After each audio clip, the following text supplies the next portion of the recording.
जैसा कि आज परेड ग्राउंड के समीप भू कानून और मूल निवास को लेकर एक बड़ी रैली का आयोजन किया जा रहा है। हजारों लोग यहाँ पर मौजूद हैं और हमारे साथ जुड़े हैं उत्तराखंड के कुछ जाने माने चेहरे जो कि एक्टिविस्ट हैं, साइंटिस्ट हैं और कई लोग जुड़े हैं यहाँ पर।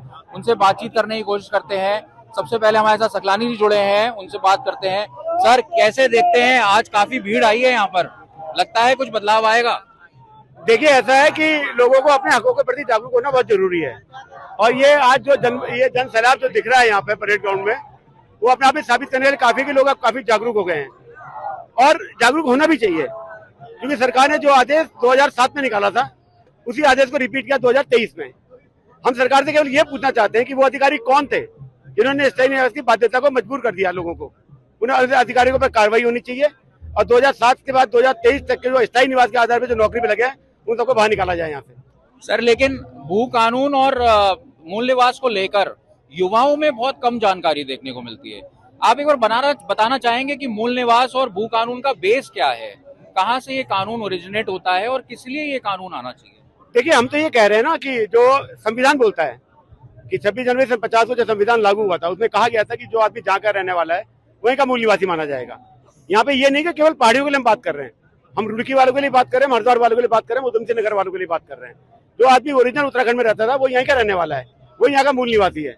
स्थायी निवासी आप रह सकते हैं, हमें कोई दिक्कत नहीं है, लेकिन जो ग्रुप सी ग्रुप बी वाली जो पोस्टें हैं जिन्हें मूल निवासी का हक होना चाहिए उसमें स्थायी निवासी को नौकरी नहीं देनी चाहिए, ये हमारा मानना है। मूल निवास को लेकर क्या बोलते हैं? हमारे साथ चारू तिवारी जी भी जुड़े हैं, उनसे बात करते हैं। सर, कैसे देखते हैं? नहीं, पहली बात तो ये है कि जो आज देहरादून में ये पूरी रैली हो रही है, जो इतना बड़ा महासम्मेलन हो रहा है, इसके पीछे एक दिन की बात नहीं है। इसके पीछे सिर्फ भू कानून और मूल निवास का मामला नहीं है, बल्कि उत्तराखंड और हिमालय के लोग जिस ढंग से छले और लीले गए हैं उसका स्फुटन है, उसकी एक ये छाया मात्र है। वो इसलिए है क्योंकि जमीनों के सवाल को आज़ादी के समय भी हमारे यहाँ लगातार लड़ा जा रहा था और उसके बाद आज़ादी के पूरे आंदोलन में जितनी भी क्रांतियां हमारे हुई है, चाहे वो तिलाड़ी की हुई है, चाहे वो सल्ट की हुई है, चाहे सालम की हुई है, चाहे देघाट की हुई है, वो सब जमीन के सवाल को लेकर थी। और हमने सोचा था कि आज़ादी मिल जाएगी तो उसके बाद हम अपने जमीनों कानून को बना लेंगे। लेकिन 70 के दशक में फिर जब जंगलों के सवाल पर हम सब लोग एकजुट हुए तो बड़े बड़े इजारेदारों को पहाड़ के जंगल 30-30 साल एग्रीमेंट पर दिए गए और हमारे जमीनों के सवालों को 1964 में आखिर पैमाइश हुई। अंग्रेज हमारे यहाँ आए, अंग्रेजों ने 123 साल हमारे यहाँ शासन किया और उन्होंने 11 बार पैमाइश कराई।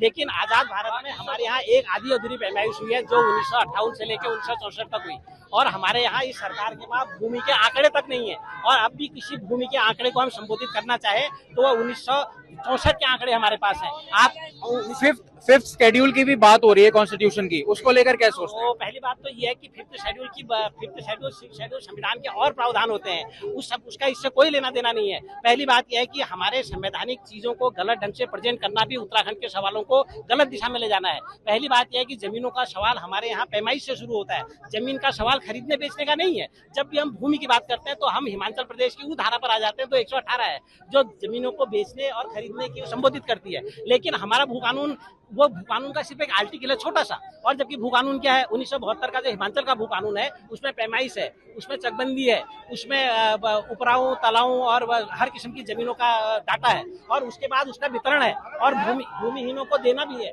तो हमारा कहना यह है कि जब आप 1950 के भू कानून पर लगातार परिवर्तन कर रहे हैं तो अभी आपने 2018 में जो परिवर्तन किया उसमें 156 में आपने परिवर्तन किया, 154 में परिवर्तन किया, 143 में परिवर्तन किया और ये तीनों जो संशोधन है ये उत्तराखंड को एक मुश्त बेचने का इंतजाम है। मैं आखिर में एक बात कहना चाहता हूँ, जब भी देहरादून में कोई भी इंडस्ट्री सबमिट होती है पहाड़ का आदमी डर जाता है। हमारे लिए वो कोई कौतिक नहीं है, बल्कि पिछली बार जब 2018 में सबमिट हुई थी तो उन्होंने हमारे पूरे पहाड़ के 1,25,000 करोड़ रुपए उन्होंने खर्च करने की बात कही और पूरे पहाड़ को बेचने के रास्ते तय कर दिए। और इस बार जो सबमिट हुई है उसमें उन्होंने कहा कि 3 लाख करोड़ से ज्यादा का निवेश हम करेंगे। लेकिन हमारा ये मानना है कि ये उत्तराखंड को लीलने छीलने का इंतजाम किया है, तो इसलिए ये अभिव्यक्ति बहुत जरूरी है और ये लड़ाई लड़ी जानी चाहिए। और जमीनों को सरकार की तरफ से सवाल उठते हैं कि क्या आप विकास के खिलाफ हैं?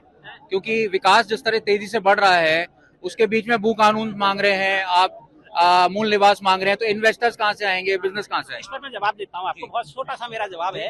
वह जवाब ये है कि हमारे बगल का राज्य हिमाचल प्रदेश है। हिमाचल प्रदेश को बने हुए लगभग 64-65 साल हुए हैं और हिमाचल प्रदेश में इन 64 सालों में सिर्फ 7 मुख्यमंत्री हुए हैं और उत्तराखंड के अंदर इन 23 सालों में 11 मुख्यमंत्री हुए हैं। तो उत्तराखंड, इन नीति नियंताओं को जवाब दे रहा हूँ मैं। इस 23 सालों में उत्तराखंड के अंदर 2 चीजें बहुत ज्यादा हुई हैं, या तो हमारे यहाँ सुअर और बंदर पैदा हुए हैं या हमारे यहाँ मुख्यमंत्री पैदा हुए हैं। और हम चाहते हैं कि हम ऐसी नीतियां बनाएं कि सुअर और बंदर को भगाने का काम भी करेंगे और मुख्यमंत्री बनाने की फैक्ट्री को भी बंद करेंगे। नीति यहाँ आती है। और विकास किसको कहते हैं आप? शिलक्यारा को विकास कहते हैं आप? पूरे ऑल वेदर हमारे भगवान जो थे वो भी ऑल वेदर नहीं थे। हमारे भगवान भी 6 महीने सोने के लिए नीचे आते थे, लेकिन तुमने हमारे भगवानों की नींद भी खराब की और आप उसको ऑल वेदर कह रहे हो। हमारे बड़ी बात कही है आपने कि भगवान भी हमारे 6 महीने के लिए नीचे सोने के लिए आते हैं। प्रदीप उप्रेती जी, आप आंदोलनकारी रहे हैं और अभी राज्य आंदोलनकारियों की आवाज उठाते रहते हैं। आपको क्या लगता है कि आज जिस तरह से भीड़ एकत्रित हुई है, मूल निवास और भू कानून जैसा जो मुद्दा है, उससे एक आम उत्तराखंडी को कितनी जल्दी, अगर आज भी लागू होता है तो कितनी जल्दी फायदा मिलेगा और उत्तराखंड की जो स्थिति है कितनी जल्दी उबर सकेगी? देखिए, निश्चित रूप में जिस प्रकार से आपको मालूम है कि हम लोग विषम परिस्थिति और सीमांत प्रदेश के लोग हैं और 42 शहादतों के बाद इस राज्य की परिक्रमा पूरी हुई। मुझे खुशी है कि उत्तराखंड राज्य अधिकारी मंच जिस आवाज को उठाता था, आज वो बड़ी लामबंदी में आ गई है। जनता की समझ में देर से आया, लेकिन आया। और इस बात की भी मुझे फक्र है कि सरकार ने, माननीय मुख्यमंत्री ने जो एक कदम जो बढ़ाया है, मैं उसको स्वागत इस दृष्टि से कह रहा हूँ कि उन्होंने कम से कम जो लोग गुमराह कर रहे थे, इस बात की पुष्टि हुई कि मूल निवास नाम की कोई चीज थी, वो थी और जो जारी होता था।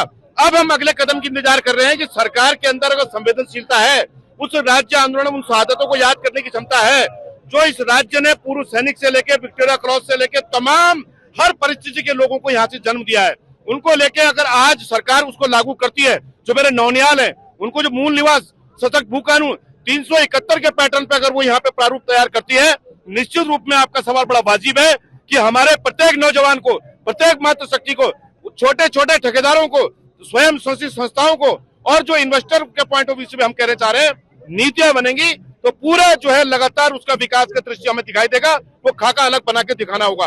केवल जो गुमराह करने वाली स्थितियां, उनसे इतर हट के बात करनी होगी।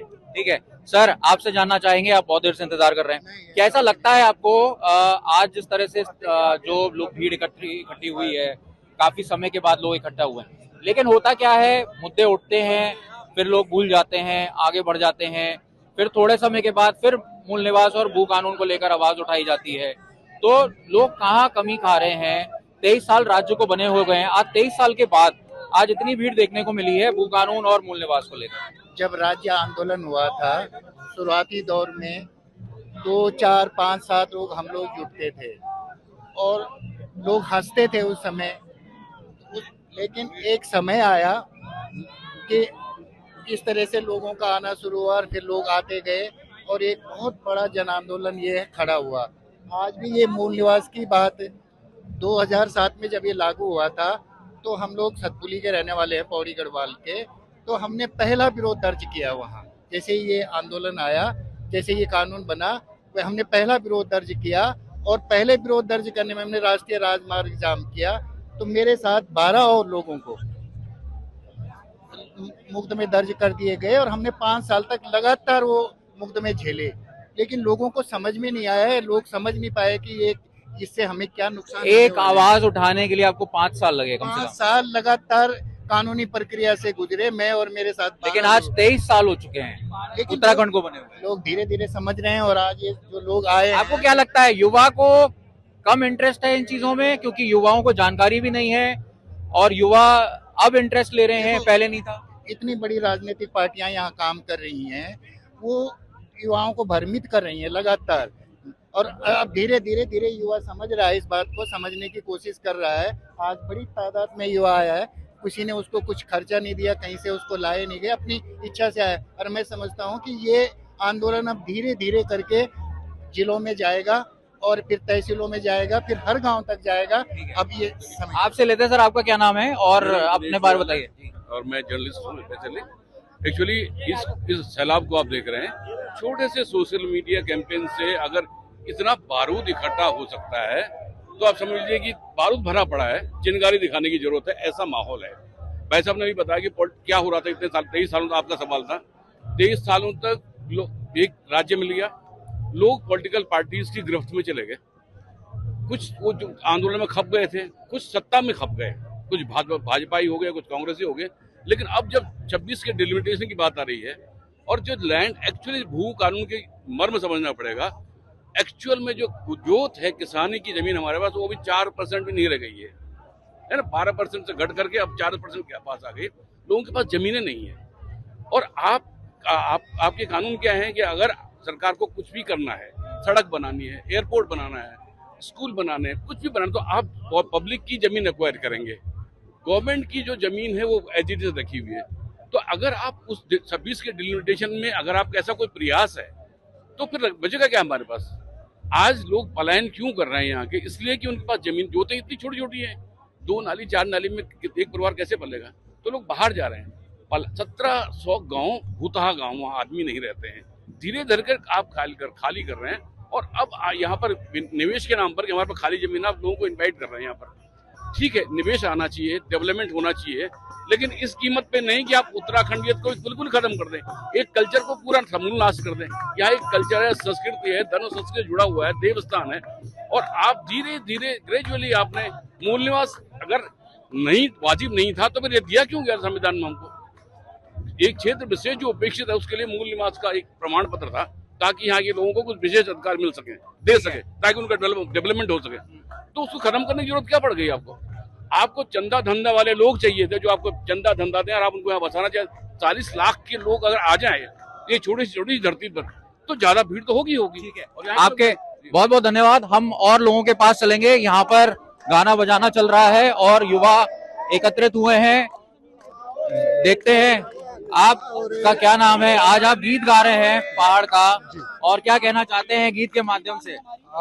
बंधुवर, ये आंदोलन आम जनता का है और 24 वर्ष पूर्व जिन शहादतों से ले, जन बलिदानों के लिए, उत्तराखंड की अस्मिता के लिए, इसके स्वाभिमान के और इसके विकास के लिए ये आंदोलन जो किया गया था, आज 24 साल उत्तराखंड के जनमानस उसकी पहचान, उसके मूल निवास के लिए और भूमि कानून के लिए, जमीनें उत्तराखंड के लोगों की, और वो उनको बेसहारा बनाया जा रहा है, उस पर दागा मारा जा रहा है। और उनके मूल हकों के आज रोजगार के लिए जो उत्तराखंड के बलिदान हमारे शहीदों ने दिया था, हमारे जनता ने कष्ट झेले थे, आज सरकार सत्ताओं में बैठ के वो सब भूल रही है।